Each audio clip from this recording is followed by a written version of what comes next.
Welcome to our special inauguration coverage here on Fox News Channel. You've been watching the inauguration of Donald J. Trump at 12:01. He became the 47th president of the United States. Good afternoon. I'm Brett Baer. And I'm Martha McCallum. Great to have you with us. It has been an extraordinary morning already.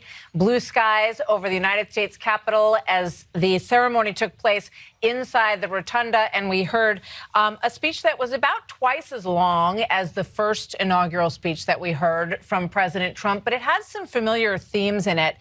Let's talk about what we just witnessed as we saw the 47th president take the oath of office and give us some insight into what we can expect in the next 4 years.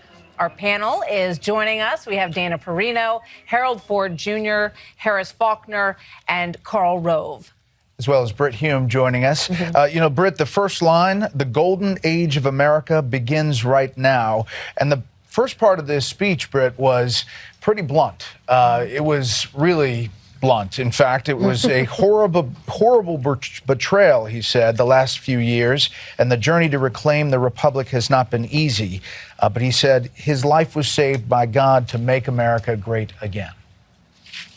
You know, Brett, you're right about that. The first part of this speech was down to business speech, a reiteration of promises he'd made along the campaign trail and since. He did not fail to imply very sharp criticism of his predecessor's administration, which is certainly his right to do. And there were some rhetorical flourishes at the end, and some, as you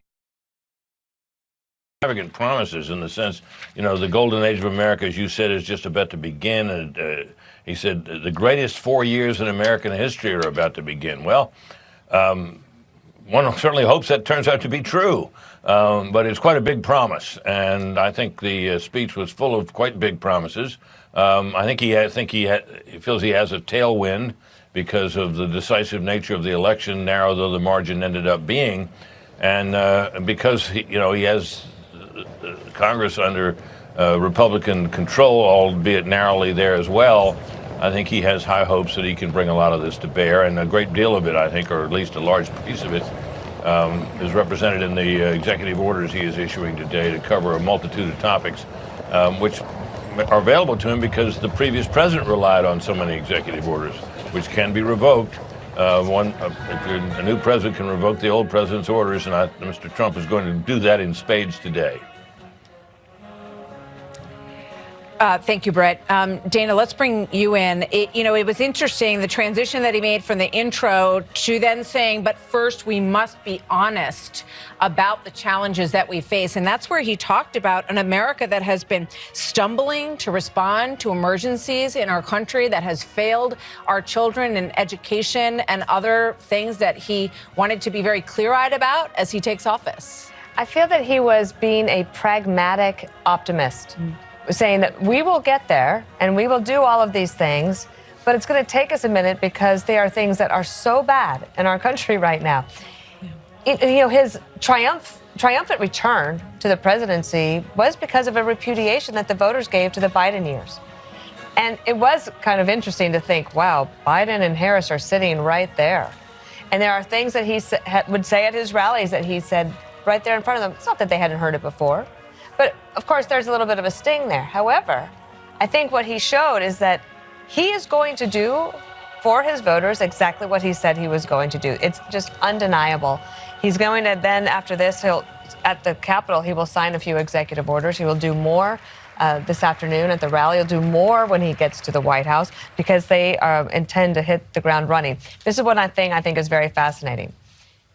I believe that I'm not positive about this, but based on the timing of when the Biden family pardons were announced, I don't think that President Trump knew about those before he gave his speech. Well, we should point out that President Biden pardoned his family members 15 minutes to go before the end of his presidency. I honestly believe that they waited to make that announcement until he was in the rotunda and there was no way to have let him know.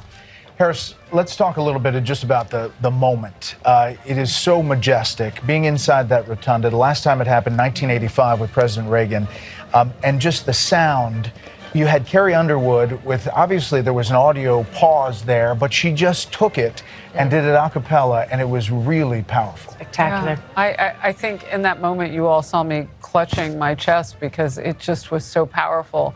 And Brett, it's who we are. We are resilient. We are special as Americans. And people got to see all of that on display today, from how we celebrate a day like this to how we pray on a day like this. The millimeter miracle that the pastor spoke of was so important because you don't hear many people hearkening to the assassination attempt on July 13th, 2024, the first one, and how that bullet grazed instead of being a kill shot. And that's what that prayer is. That millimeter miracle is about a preventative for anything that might happen to you and take you out. And we see the resilience, the comeback king, if you will, on stage today. And I have to think our enemies around the world, our friends around the world, it's more than America was back. We never left. And he's reminding everybody of who we are. And in that moment with Carrie Underwood, she just belted out from her heart. And I think it made it better. I do. We were hanging, oh my goodness, is there going to be music? There was a blessing of music through her a cappella voice. Certainly more memorable, too. Definitely. I'll never forget. We joked on the set that the head of audio may have to report to Doge in coming hours, but it all worked out fine. Or the bill will be cut by Yes, the Trump right. team for sure. Harold, let me bring you in here. You know, there were echoes of the carnage speech that we heard the first time around. He said, for many years, a radical and corrupt establishment has extracted power and wealth from our citizens while the pillars of our society lay broken and seemingly in complete disrepair.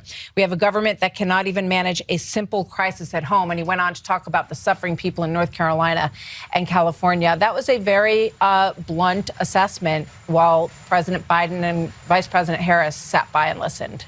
I agree with just about everything that's been said about the speech. It was muted, serious at the start, extraordinarily ambitious in terms of the things the president, sweepingly ambitious in terms of the things the president wants to accomplish.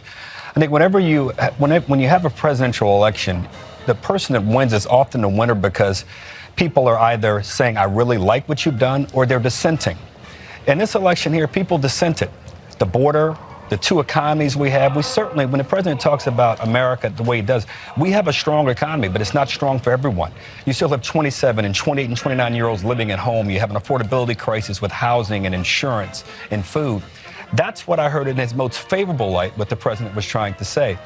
I hope he's able to get through at least part of that list of things he had promised. I don't remember an inaugural speech with this many promises about the things you're going to do for everyday Americans.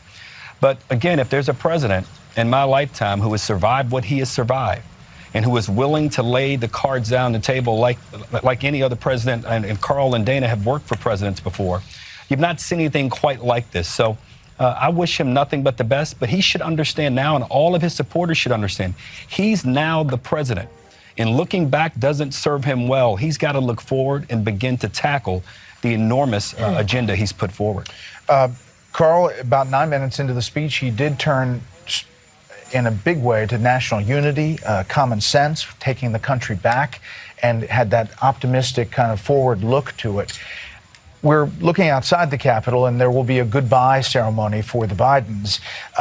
They leave with President Biden having issued the most pardons and commutations of any other president, and then to pardon the family in the final 15 minutes after pardoning Anthony Fauci and General Milley and others earlier in the day. Extraordinary action. Leaves a bad taste in a lot of people's mouths, I bet. Does in mine. He's 15 minutes before he loses the power of pardon. He pardons his own family. After we've already seen him pardon his son after promising that he would not pardon Hunter Biden. I guess there's one set of justice for everybody else, but if you're Biden and you don't pay your taxes and you fill out a gun application and lie, there's a different set of standards for it. I want to echo what Harold said. I thought when he got into the section about the revolution of common sense and the golden age of America, it was at once both specific and lengthy, and it does raise expectations. It was good in that we now know exactly where he's going. I thought the attacks on political opponents were unnecessary. I thought the political thing of, I had a dramatic support in black and brown support, and I carried all 7 battleground states, was unnecessary. What I think the American people really wanted to know, this was a very pensive man who walked into that room. When you saw him walk down the corridor in the Statuary Hall, this was not a man who was happy and joyful. There was something weighing on his mind, and I think it has to do with the fact that he knows, he said it, that he feels that God spared him for a great purpose.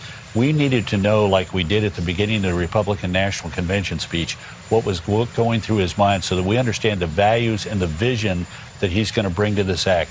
We forget today what JFK laid out in the way of a specific agenda in his inaugural speech, but we remember, ask not what you can do for your what your country can do for you, but what you can do for your country. That vision and that values, that's what I think was, we got a hint of it in the golden age and the revolution of common sense, but he has an opportunity here in the few weeks ahead to really share with the American people the motivations. This is the outside, as you see Vice President Harris and the second gentleman walking away to their car, and then there will be a goodbye ceremony for President Biden and former First Lady Jill Biden as they get on Marine One. Britt, it is a transfer of power. It is, President Trump today called January 20th, 2025 Liberation Day, and this is the handoff. This is the send-off of a president. Looking back, how do you think Biden will be remembered in the history books? Well, I think it'll be hard for people to forget certain things. They'll have a hard time forgetting the price inflation that occurred and was so effective and so affected everyone in the country, rich and poor alike. And I think they'll also remember the controversies. They'll remember the border. They may also have a memory in the fullness of time of alliances that he tried to strengthen, and I think particularly in Asia did. I think they'll kind of remember the nice guy side of Joe Biden that was occasionally on display. I think people will have a hard time forgetting all these pardons because I think, that many done the way they were done, particularly these ones today, do, as Karl Rove suggested, leave a bad taste, and I think it'll be a long time, if ever, before people lose that bad taste in their mouth from those particular acts. We're watching a significant moment right now as President Biden and Jill Biden, the former president and first lady now, walk with the new president, the 47th president of the United States, Donald Trump, and his wife, Melania. It is striking. You wonder if President Biden said to President Trump in the car on the way over, by the way, I'm going to pardon my entire family on the way out the door. He said that it was all about motivated solely by a desire to hurt me, the worst kind of partisan politics. And it just, sort of smacks of the irony when you think about what the former president and now current president went through as we see hugs here as they get ready to board Marine One. Let's just listen in here. This is no longer Marine One. It's a special air mission. And there you see the 47th president, only non-consecutive terms since Grover Cleveland in 1892, and the first millennial vice president, J.D. Vance. There was that moment that people have remarked, Dana, on social media about the swearing in, where it seemed like Justice Roberts kind of went a little bit fast and the family wasn't really right there. So the Bible didn't get right there. Right. And as he was sworn in, he did raise his right hand, which is required under the Constitution, to take the oath, but did not have his hand on the Bible, and it was caught all on social media. Sure. I think one of the things that we started off with is these speeches by Senator Amy Klobuchar and Deb Fischer. And Amy Klobuchar in particular went on for quite some time talking about the extensive planning that they had done over this past year. Well, one of the most important things you can do is make sure that the incoming first family is in position in order to capture the most important moment that we've all been leading up to. And something happened where they rushed it a little bit. That doesn't mean that there's a problem. I don't think it was intentional. Well, there is no problem. The Constitution There's not is a problem. clear. Right. It's Just all to, good. yeah, to be clear, there's no problem. Other And I do not presidents think have it was not put their hand on a Bible in that same moment. And I think that was clear. The intention was for him to do that because Melania was holding it the whole time. And she comes forward, and you could see, even as he's repeating the words from the Chief Justice and the oath of office, the family is filling in behind in the camera shot. So that was a little rush. But also, as Trump and Vance leave, now they're ready to go, right? We have executive orders to sign. We have people to go and see. They're throwing a lot of parties tonight. But I also was thinking about all the staffers. I remember this moment when President Bush left in 2009, and for a staffer, when you're saying goodbye, you're like, oh my gosh, I'm going to miss it so much. I loved my opportunity working for all these people. But you think about all the new staffers that are coming in and how excited they are, full of energy and ready to go. Harris, you reflected back to that preacher who was really powerful, hearkening to Martin Luther King Jr. This is MLK Day. Happens to be Inauguration Day as we watch the Bidens leave. But that was a powerful moment.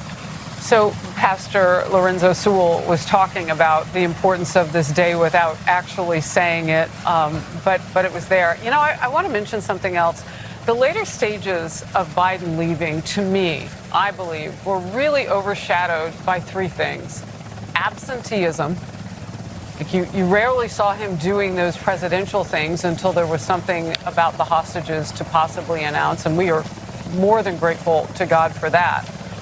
But he was absent. And the moments that he sort of re-engaged, he was noticeably stumbling again. And I mean, it was a lot. Also bitterness. I mean, it probably is not him because we know the machinations and how it works behind the scenes. He possibly can't be making every single decision every single moment. So the people that he allowed to represent him on his team acted out of bitterness. They had to help carry out pardons and get those pieces of paperwork ready. And the last 15 minutes, as Martha pointed out, and I think you're right, Martha, had to be coordinated for, and you know what? We can all see that from where we're sitting here. That special mission, formerly known as Marine One, and will be again when Trump boards it. But absenteeism, bitterness, and the garbled moment where Biden said that Trump supporters were garbage. I mean, it was a lot, those latent stages. This is a new page that's turned. We're ready to hear or see President Trump go into the overflow room, the Emancipation Hall. That's where Bill Hemmer is inside. I think we can check in with Bill. Just want to mention quickly on the way to Bill. So generally, Marine One, Special Air Mission in this case, will fly over the White House and take a circle around Washington for the outgoing president and his wife to just take a moment to take all of that in as they exit. Bill? Hey, guys. Good afternoon. I can tell you the atmospherics in here were much more intimate than a regular State of the Union where you have 750,000 people on the National Mall. I just thought the introductions of everyone was much more, it was more focused as opposed to everybody coming out at the same time and you look here and you look there and you try to identify people. It was all right there for you to see. Before this began, we talked about not having a theme, and I got the sense that his theme was America doesn't take care of Americans. And I thought some of the split screen shots there between the now 47th president and the outgoing president, President Biden, with his legs crossed and looking generally off in another direction toward the left. I felt like it's one of these things you see at the Friars Club in New York City where one guy's roasting the other guy, literally. And the other sense I got here was that it felt more like a State of the Union address. One side stands up and cheers, and the other side sits there with their arms crossed and folded. And I thought there was a lot of that here on the Capitol building. As for the supporters behind me, they were very engaged, but I would not say this was a room of euphoria. This was the Emancipation Hall where upwards of 1,500 people have gathered. But listen, this room is not like that arena you're going to see in about 2 hours in downtown Washington, D.C. So we'll see the president here in a moment, and I'll give it back to you guys across town now in Washington. Great stuff. We will take you there as he pops in there, and the crowd is very excited to see him in addition to seeing all the ceremony. Harold Ford, just as formerly Marine One circles Washington, your thoughts on the Biden administration last view here? Look, this is one of the great things, one of the traditions of this transfer of power for the president to be able and his wife to be able to be sent off by the new president. It sends a message to the country and to the world, and the president gets to take that loop. I think it's just to emphasize a point. 2 points have been made. People now that President Trump is in office, they want an economy that's going to lift us all up. The president deserves a chance to deliver on that agenda, and I hope Republicans and Democrats alike work with him to try to do that. 2, this president understands power unlike, I believe, any president we've seen since LBJ. Most Democrats and Republicans think of power, or they think of politics as the power. Politics is the vehicle to get to the power. Whatever you want to say about President Trump, he grasps that and understands that. And the question is, can he deliver on that? And finally, I thought the Carrie Underwood moment was one of the moments you'll remember from this, because she didn't let that moment distract her from the bigger moment, which was the country coming together and us launching and sending our new president into the White House the right way. So congratulations to her. Britt Hume, as we wait for President Trump to arrive here, just reflect, if you could, about the political resurrection we have witnessed over the past couple of years. Yeah, it's been the most extraordinary political comeback, and perhaps the most extraordinary political story that I've ever covered. And I think it gives momentum to this presidency that the width of his margins might not otherwise create. He did this. Nobody thought he could. Certainly his opponents didn't think he could. And that, I think, accounts for the fact that his success in being elected has muted some of the bitterness and perhaps taken, I hope for this anyway, taken some of the poison out of our politics, because it has been poisoned for some time. The atmosphere has been very bitter. We come together on days like this, and thank God we do. It is one of the things that makes our country unique. But it may carry over, because even his opponents look at him and say, well, he did it. And one sense is that, and they can't quibble about the authenticity or the legitimacy of it this time. And I think that helps to create the atmosphere in which we find ourselves today. Thank you, Britt. Let's listen to Mike Johnson, the Speaker of the House, for a moment on Capitol Hill. Let's watch.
Well, thank you all so much for being here. And was that a hell of a speech or what? That was, man. That was a good way to start it off. I didn't know exactly what the president would put in that speech, and I hoped to myself that he wasn't going to hold back, and sir, you didn't hold back. That was a hell of a way to start the next 4 years. But I just want to say from the bottom of my heart, and I know I speak for the president and for all of us, thank you, thank you, thank you for making this possible. We love you. We wouldn't be here without you, and we're going to make America great again together for the next 4 years.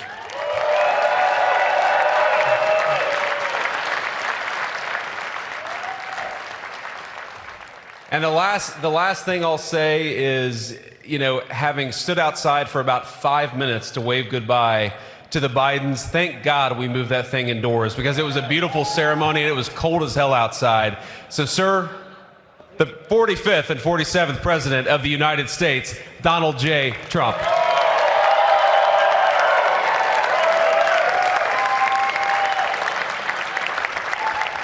No, he's right. I said, oh, look at this beautiful sunny day. We blew it. And then I went outside and we were freezing. You would have been very unhappy. The sun was very deceptive, I will tell you. It is cold out. And I'm sort of saying, that was so beautiful today. Maybe they should do it there every 4 years. Does that make sense? I don't know. Because, the outdoor thing is really good, but it gets a little cold around this time of the year, as some people have noticed. And a lot of times they suffer through it. There was no suffering in that room. It was 72 degrees. It was perfect with the best acoustics I think I've ever heard in a room. This is not so bad either. But I just want to say, you're a younger, far more beautiful audience that I just spoke to. And I want to keep it off the record. I want to keep that off the record. Because I don't want to have all those big shots up there. I don't want to think you're more powerful than them, you look better than them, and I love you. Now, we just had a great time. We just had a great day. This was amazing. When you think we took a journey, I mentioned in the speech, a lot of people said that was not a journey that was possible, and it was indeed possible. I didn't really know too much about what they were saying when they said that, but a lot of people felt it, and we hooked up with J.D. very early. I watched J.D. over a period of time. I endorsed him in Ohio. He was a great senator, and very, very smart. The only one smarter than him was his wife. That was, I would have chosen her, but somehow the line of succession didn't work that way, right? But now she's great, and he's great. This is a great, beautiful couple, and unbelievable career. I just said to him, you are very upwardly mobile, because he hasn't been doing it that long, but he picked it up so quickly. Remember, the first week was a little bit like the fake news was hitting him really hard. And I said, ooh, this may be tough, but after that, it was smooth sailing for him. He took on everybody. He took on the meanest.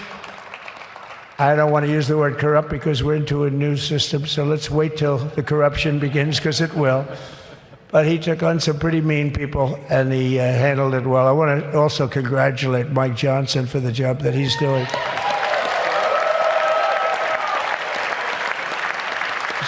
Steve, we gave him a majority of almost nothing, and then I said, to make it tougher on him, let me take 2 or 3 of the people, right? I said, he'll only have to suffer with that for about 3 months. How are they doing, by the way? Are they? Is that moving along? Totally unified. I said, do you mind if I take this one, that one, and a couple of others? He didn't mind. He can handle it. No, he's a man that's liked by everybody. I've never met a man like this. You've got how many is it, 219 or 220 or something? 220. And of the 220, 219 really like him. I noticed he got 1 negative vote once about 2 weeks ago. But I think even 220 like him, if you want to know the truth. And that's very unusual. I know a lot of nice guys in Congress, and they have 35 people that hate him. So if you have 35 people that hate you and you only have 1 or 2 or 3 votes, you'll have 5, I think. But that's going to be like, the good news is when we get to that 5 number, it's going to feel like a massive majority. You can be really nasty to a couple of them at least. So it's going to feel like hitting your head on the wall and stopping. It feels so good to stop. But he's done a fantastic job. And Steve Scalise he's our hero because, I was with him. You talk about being shot. I was with him. He got some bad ones, and his incredible wife, and she really loves him. You never know about that. I've been with other people. They were doing poorly, and the wife is like looking at a watch. She can't get out of the hospital fast enough. How's he doing? Oh, I don't know. He's all right. That woman was a mess. She was crying and crying. No, they're going to take him. They're going to take him. I told Steve when he finally woke up, it was a while too. The doctor told me it was the most blood they've ever transfused in any patient. They've never done anything like it. And here he is, the picture of strength, right? And he's been a great friend of mine. Right? with a family, because of a family. And what a job you did. It worked out pretty much better than we even thought, right? And I did have a couple of things, to say that were extremely controversial. And between JD and Melania and anybody else that heard, please, sir, it's such a beautiful unifying speech. Please, sir, don't say these things. I said, I'm telling you, it's going to play great. They say, you're right. For this group of people, it's going to play great. You're the only ones I hurt by not, but we had some beauties, didn't we, Melania? She said, sir. Calls me sir when she's angry. No, I'm only kidding. I better say I'm only kidding, or the press is going to pick that one up loud and clear. No, but she said, no, I think it would be terrible. It's such a nice speech. I think it's, it all depends on your delivery. How was the delivery? Was it good? But she said it's such a beautiful speech. You can't put things in there that you were going to put in. And I was going to talk about the J6 hostages, but you'll be happy because, it's action, not words that count. And you're going to see a lot of action on the J6 hostages. See a lot of action. And I was going to talk about the things that Joe did today with the pardons of people that were very, very guilty of very bad crimes, like the Unselect Committee of Political Thugs, where they literally, what they did is they destroyed and deleted all of the information, all of the hearings, practically not a thing left. They deleted all the information on Nancy Pelosi having turned down the offer of 10,000 soldiers. You wouldn't have needed 10,000. You could have had 500, and it would have stopped. Because we may have had 1 million people that day, the people that were there. You don't see any photographs, but we have a lot of great photos. But you don't see those photographs. They don't put them in. They show the people at the Capitol.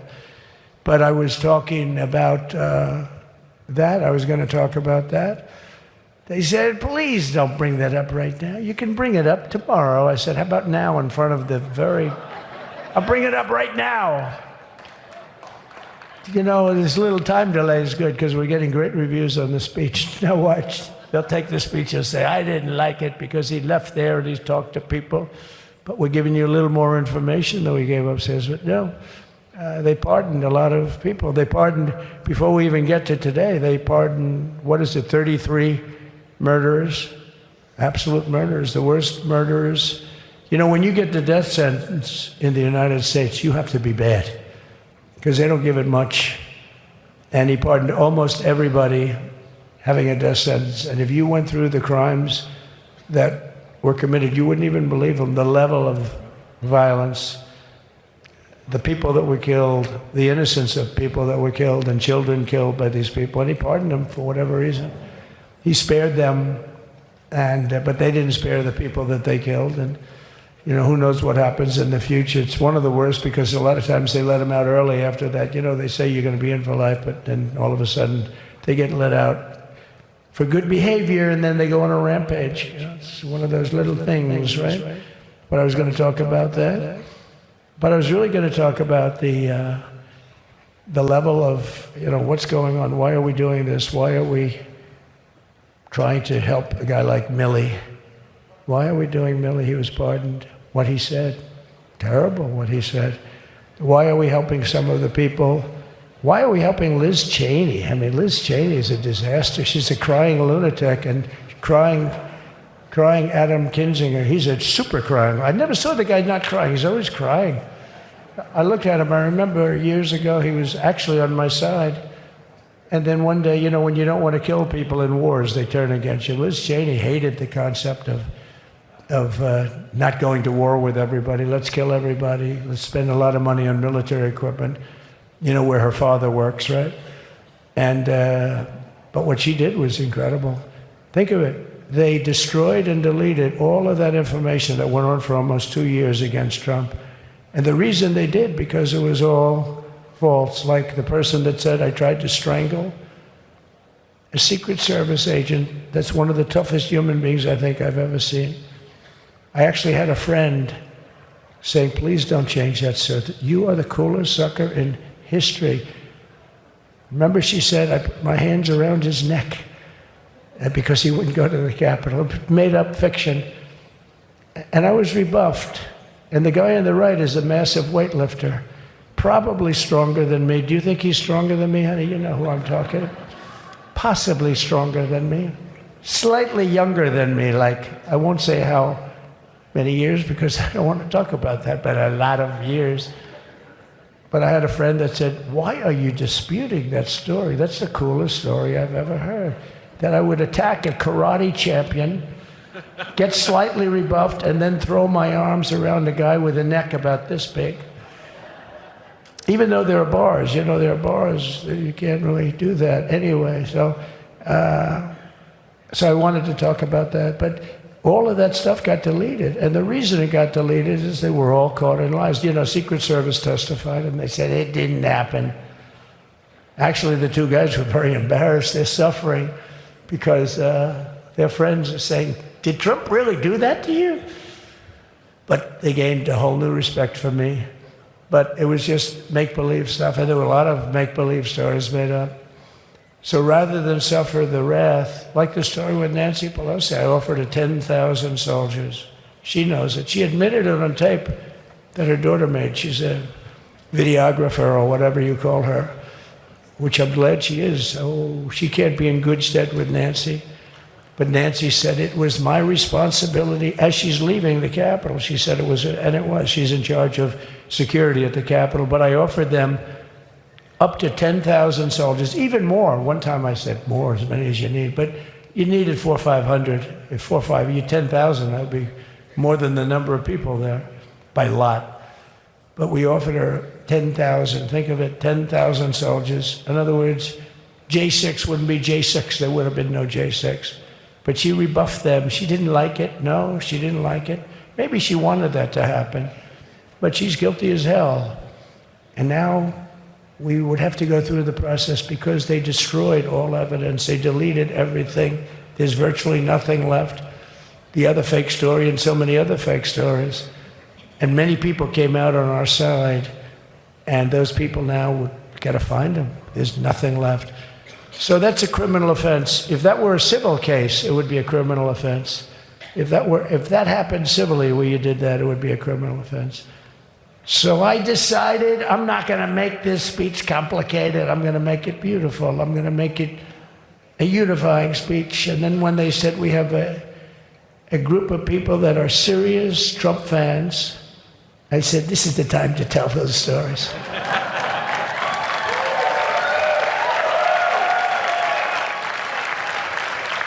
He knows. So anyway, but seriously, I'd like to, I think it was a tremendous success. I think we're very lucky we put it inside because it is really cold. We just went to the helicopter out of respect to something that's taken place for a long time. I guess it's as old as helicopters. You used to get into a stagecoach, now you get into a helicopter. Times change.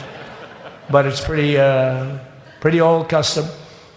And it's a beautiful custom, actually. It's a beautiful custom. I wish we could have had a better relationship. I wish we could have had a better relationship between Republicans and Democrats. I was with Senator Schumer. I said, Chuck, I think it's time we all start getting along a little bit because it doesn't make sense. I mean, we literally never get a Democrat vote. They never get a Republican vote, almost. And although there is a bill coming up very shortly that we have a lot of Democrat votes, right? That's going to be a very beautiful bill. We're going to have a deciding, I would say, within a week or so, I think. And it's going to be a very good bill. You all know what I'm talking about. So I just want to thank you all for being here. You have been our fans from day one, all these people all over. You've been our fans. This has been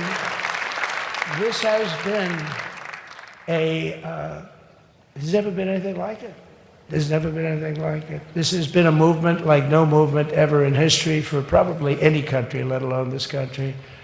You know, if somebody's running for president, and if they go out and they announce they're going to Arizona, they're going to Nevada, they're going to someplace, if you have 200 or 300 people, That would be standard. Ronald Reagan would go out. I mean, outside of the last couple of days where people get a little excited, but even then you have a couple of thousand people.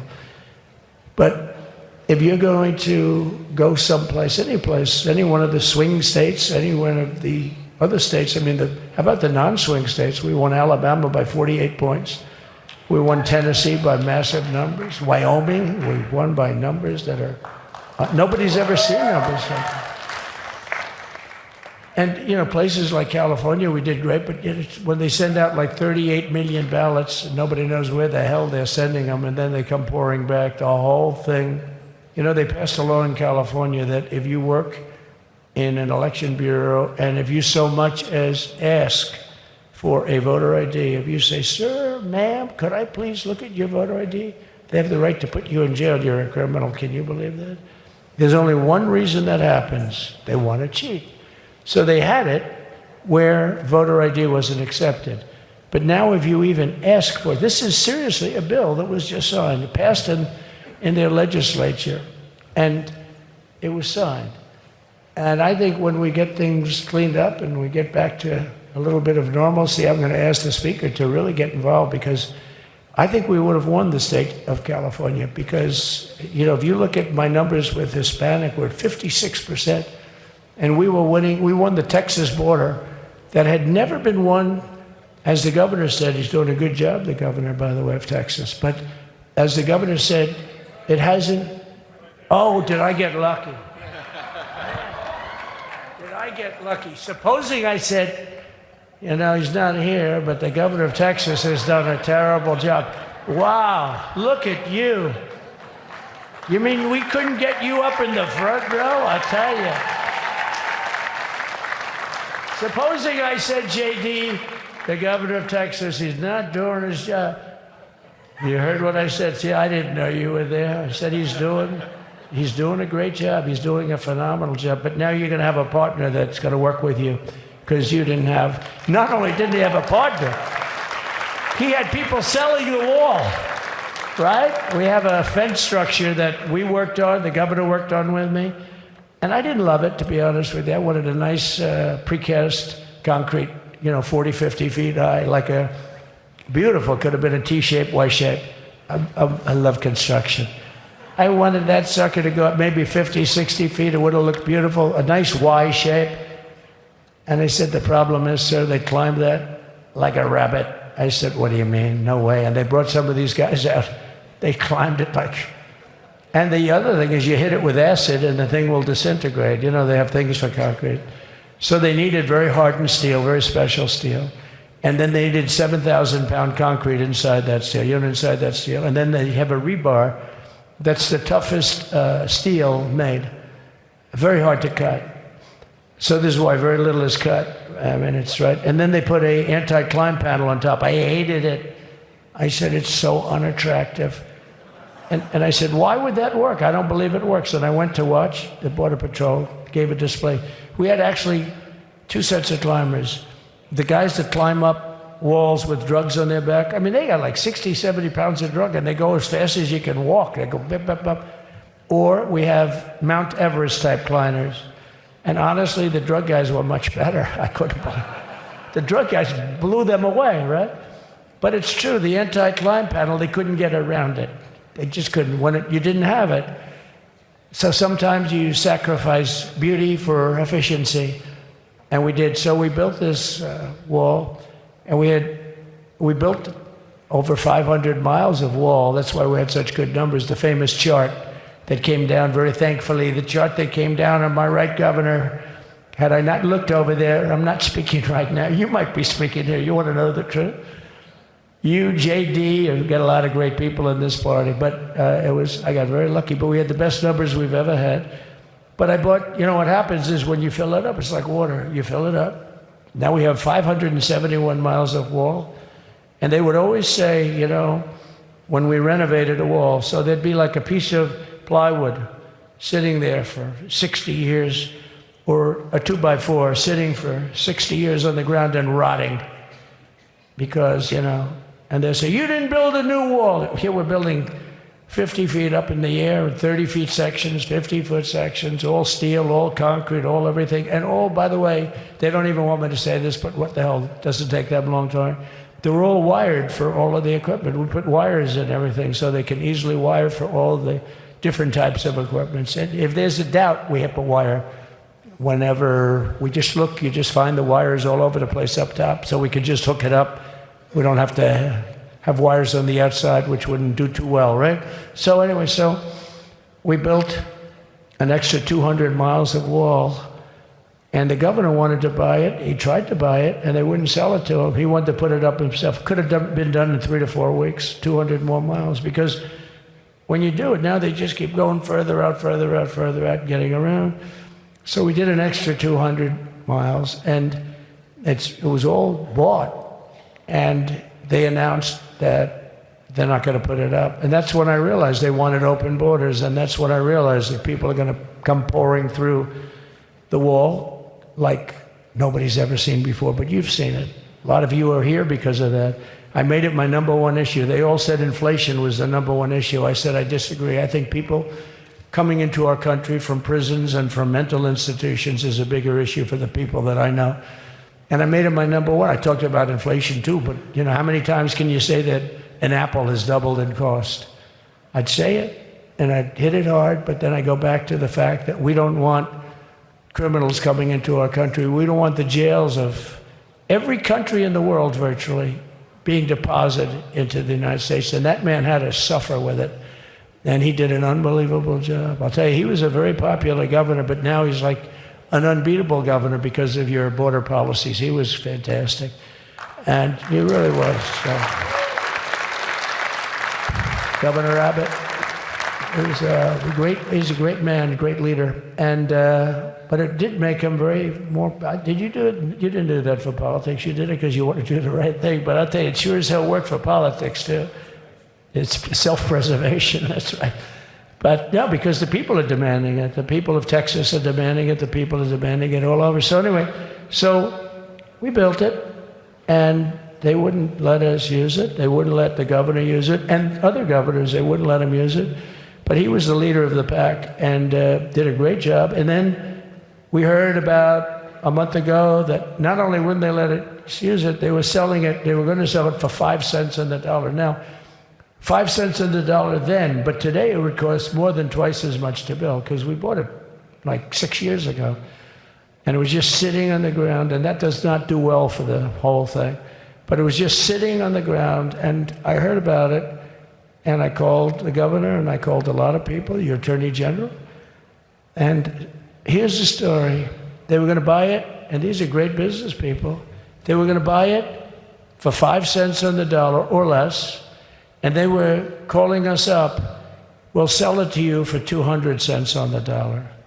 In other words, it will cost you twice as much, so it's 200 cents on the dollar. I said, can somebody explain that to a judge?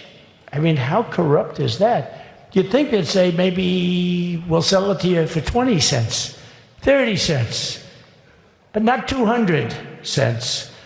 So they were going to buy something for 5 cents, and they were going to sell it to us for a fortune. They were going to make it would be, they'd have it down in Fortune magazine, they'd put it of the deal of the year, okay? You buy something like that. But it was so corrupt and so horrible. And when we told that to the administration, they didn't care. They just kept going forward. They couldn't care less. And they kept going forward. They knew that they were trying to sell it back to us. They would have sold it back to us. You would have ended up buying it. You would have paid probably 50, 60 cents. Who knows? But they were going to use it for scrap metal, but then they made a much better deal. They could just buy it and sell it to us for 15, 20 times what they paid. 20 times, think of it, like 20 times what they paid.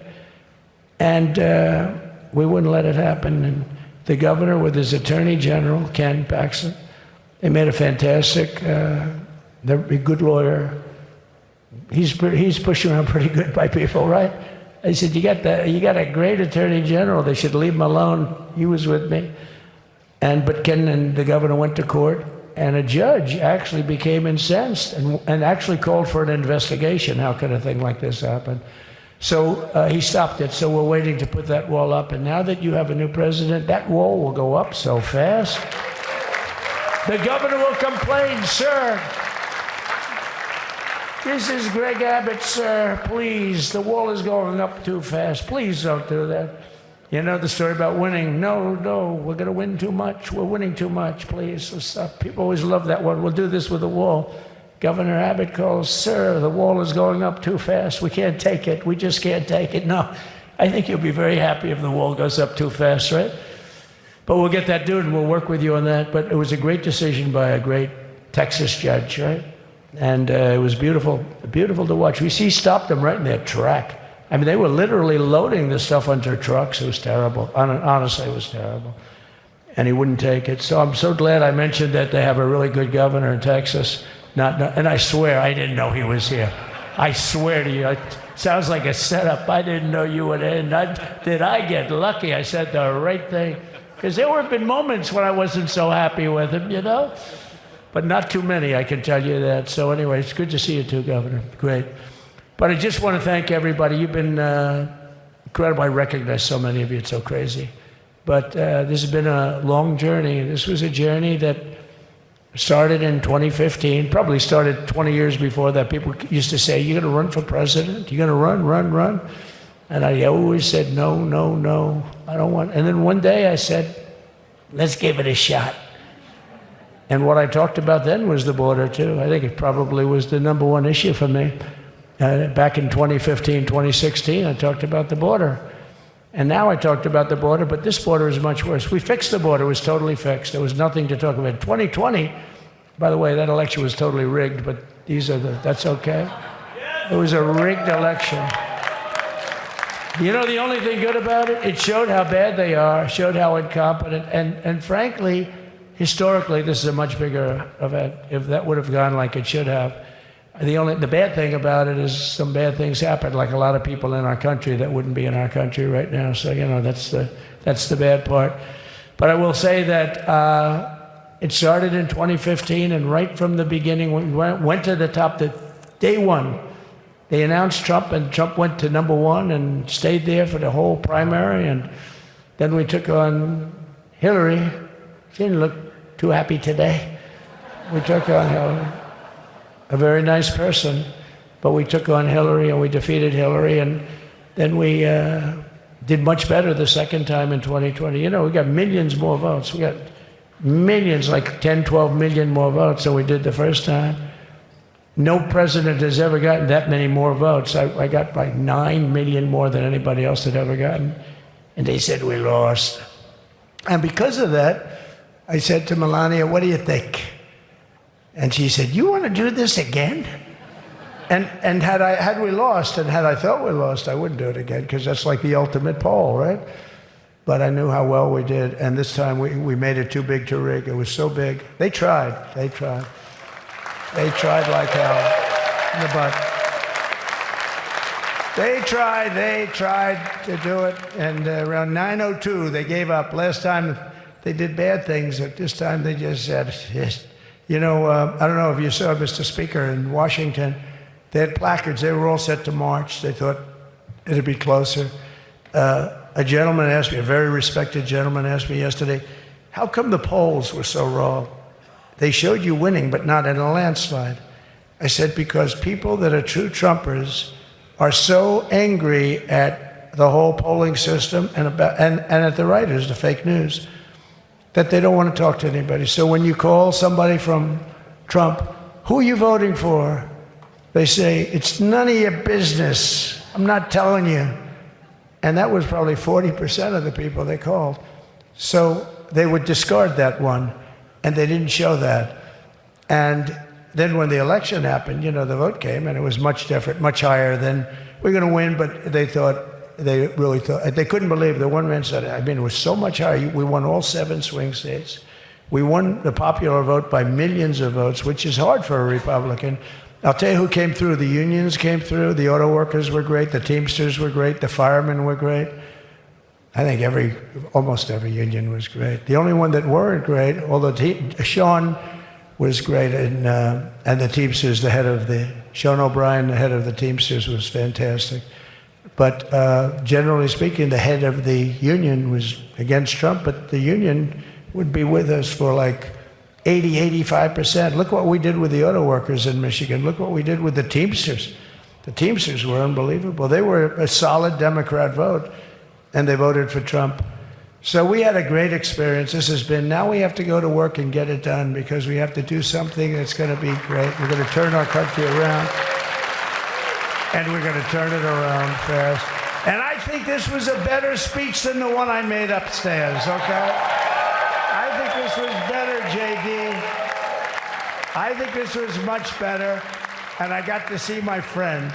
So, Governor, take care of yourself. You call me, we'll start working. You know what that means with him? He's going to be calling me tomorrow morning at about 6. And I said, how about next week? You call me and we're going to get it started real fast. We'll really help you a lot. You've done a fantastic job protecting something which is, it's not supposed to be for the states. And amazing job you've done. Thank you very much. And I want to thank everybody. And I have a First Lady who's been incredible. She's been incredible.